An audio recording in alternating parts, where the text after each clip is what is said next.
अरे कैसे बात कर रहे हो तुम? मैं कैसे बात कर रहा हूं? तुम क्या बोल रहे हो? प्रथम सर, हमने टेस्टिंग के लिए मिठाइयां बनाई हैं। आप एक बार छक के देख लीजिए। इतना कहते ही कमरे में हल्की खामोशी छा गई। टेबल पर सजी मिठाइयों की खुशबू तो मीठी थी, लेकिन माहौल में अजीब सा तनाव घुल चुका था। हर किसी के चेहरे पर सवाल थे। आखिर ये सब इतना गंभीर क्यों हो गया? प्रथम सर ने धीरे से एक मिठाई उठाई और उसे ध्यान से देखने लगे। तभी पीछे खड़ी राध्या ने घबराते हुए कहा, सर, मैंने ये मिठाइयां पूरी ईमानदारी और साफ मन से बनाई हैं। तभी दरवाजे से एक आवाज आई, साफ मन या कोई छुपी हुई चाल? सबकी नजरें एक साथ दरवाजे की ओर गईं। वहां निहारिका खड़ी थी। उसके चेहरे पर हल्की सी मुस्कान थी, लेकिन उसकी आंखों में कुछ और ही चल रहा था। तुम कहना क्या चाहती हो, निहारिका? प्रथम सर ने गंभीर होकर पूछा। निहारिका धीरे धीरे टेबल की ओर बढ़ी और बोली, मैं बस इतना कहना चाहती हूं कि हर मीठी चीज भरोसे के लायक नहीं होती।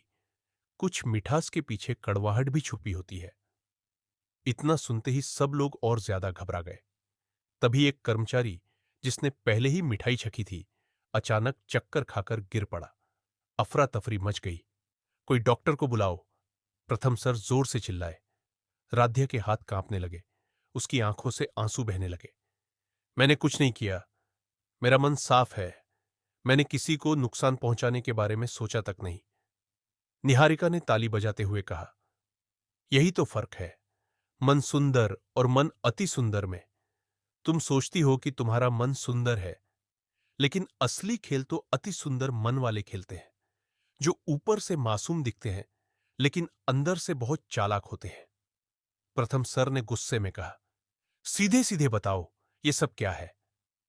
निहारिका ने एक गहरी सांस ली और बोली, ठीक है, सच सुनना चाहते हैं तो सुनिए।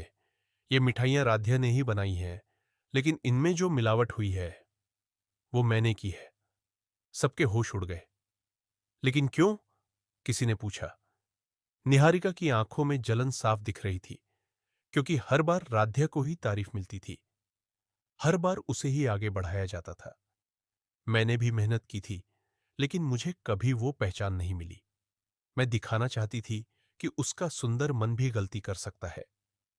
राध्या रोते हुए बोली, तुमने ऐसा क्यों किया निहारिका? मैंने तुम्हारा क्या बिगाड़ा था? निहारिका कुछ पल के लिए चुप हो गई, फिर धीरे से बोली, तुमने कुछ नहीं बिगाड़ा। बस तुम्हारी अच्छाई ही मेरे लिए सबसे बड़ी परेशानी बन गई थी। प्रथम सर ने तुरंत सुरक्षा बुलाकर निहारिका को पकड़ने का आदेश दिया, लेकिन तभी डॉक्टर आ गया और गिर चुके कर्मचारी को जांचने लगा। कुछ देर बाद डॉक्टर ने कहा, घबराने की बात नहीं है, यह सिर्फ हल्का सा केमिकल रिएक्शन है। समय पर इलाज मिल गया है, यह ठीक हो जाएगा। सबने राहत की सांस ली।